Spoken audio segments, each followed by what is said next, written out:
Sup everyone, we're back and look what rocked up. Woo! Big thanks to Mantic. I actually had to run to the airport to get that. It come on toll priority, so left work early today and went straight down the airport. It's like hour and 20 drive away. Picked that up, come straight back, and now I pretty much got to get this car all ready to go by this afternoon, so then I can literally drive straight to Sydney, where I'm meeting Shea at a hub dyno, and we get to run it up and yeah, get it all sorted on high boost. Can't frickin' wait. Right, so let's get this thing all back in there, eh? It's gonna be a big afternoon, that's for sure.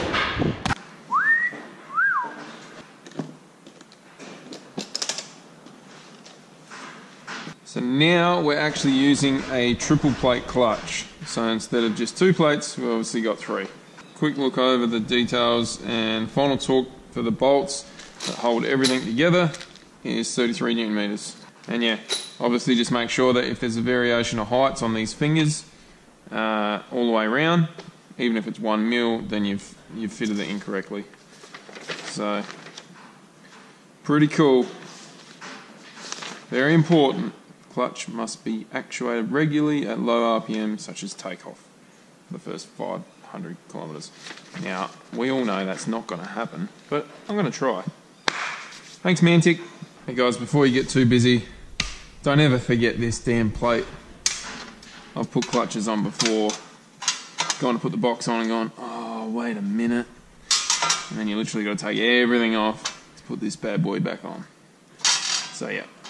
Always make sure that's on first. Okay, so I haven't used these flywheel bolts for that long. I usually replace them every time I put a new clutch on, but I'll be reusing these ones. I just clean the thread up with a wire brush, or if you've got like a wire brush or a wire wheel on a grinder, just do that. But yeah, just get rid of the Loctite and pretty much got brand new bolts. And now, as I pull the clutch out of the box, yeah, simply just go straight over like that, so you don't lose the order of it all. It's pretty self-explanatory, but yeah, I just do it like this, so it's easy. Okay, so that's obviously plate number 3. Plate number 2. Oh, and also they put these foam pieces in. Make sure you get all those out. We'll clean this after, but as you can see, there's a little bit of residue and stuff on these plates. They put stamps on these plates as well, just so you know what side it goes back on if you do get it muddled up. That's obviously the engine side. And this one will have the... No, oh yeah. Couple of foam pieces in it again. These things here are put on the plates to stop the chattering as well, so they're actually pretty cool. Okay, there's another one. Wow, this is going to sit extremely high from the back of the engine, so I just got to make sure that I can still have the hydraulic release bearing in there to work still. Alright, as you can see, there's a little bit of dirt on this, so now you just got to go through and wash it. Well, not wash it, but just wipe all the dirty crap off. Okay, so obviously flywheel goes on after you put that plate on, and just line it up with the dowel on the crank. And then yeah, I don't use the highest strength Loctite, I use the medium one, and I don't like to put too much on, so if I get a little bit too much on one, I just transfer it over to the other one. And away you go. So get them in there, ratchet them all up evenly, and then do the correct torque setting that it says on the manual.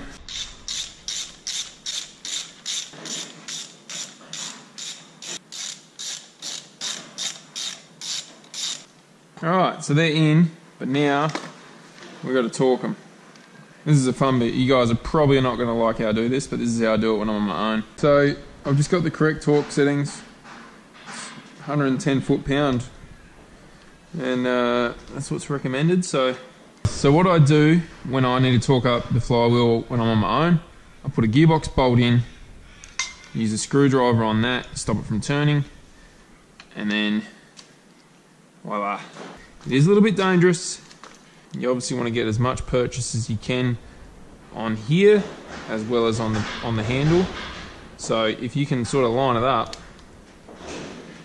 so when it, sorry, that should be on that side. So when you reach maximum torque, it's not even that hard to do. Then obviously do it in star formation.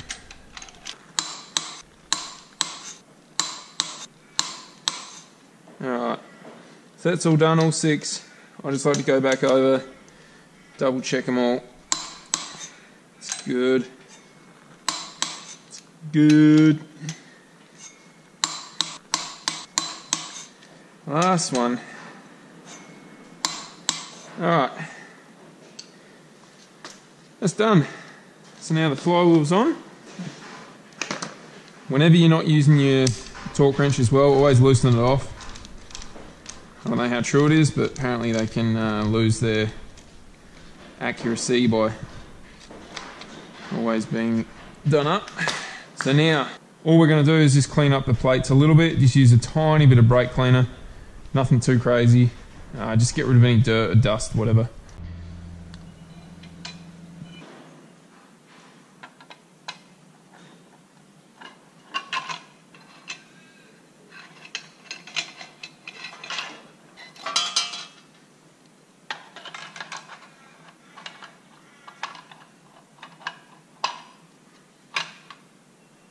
Not gonna lie, just to get that on was pretty difficult on my own.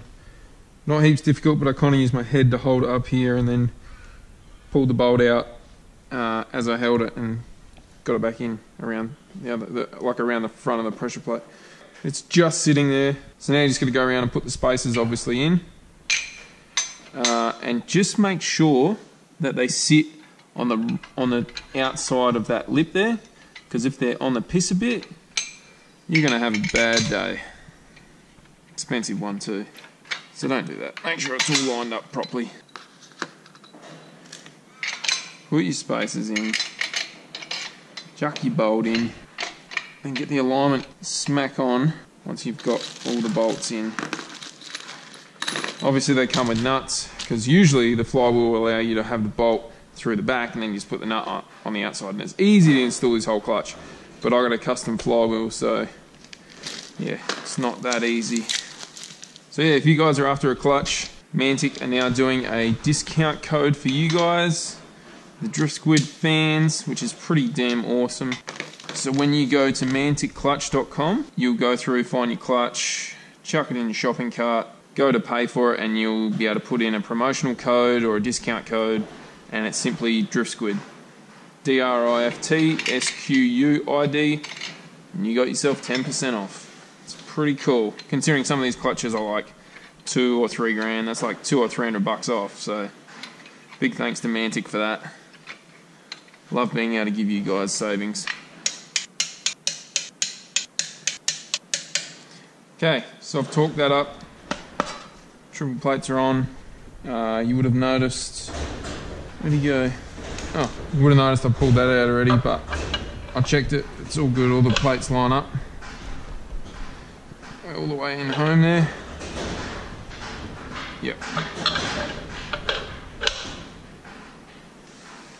Yeah, we're good. Alright, so now we need to measure how far that sits out. See how far frickin' release bearing sits. This is where it gets interesting. Alright, so gearbox is in. We had a bit of an issue with the triple plate clutch and the release bearing didn't have enough clearance, so I've had to put a twin plate back in there. I didn't film it because obviously I'm trying to get this done quickly. Anyway, twin plate's in there, gearbox is on.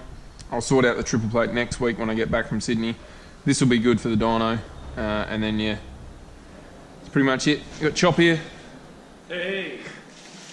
And yeah, he's going to give me a hand, chuck this engine in now. Let's do it, eh? Bonza, okay.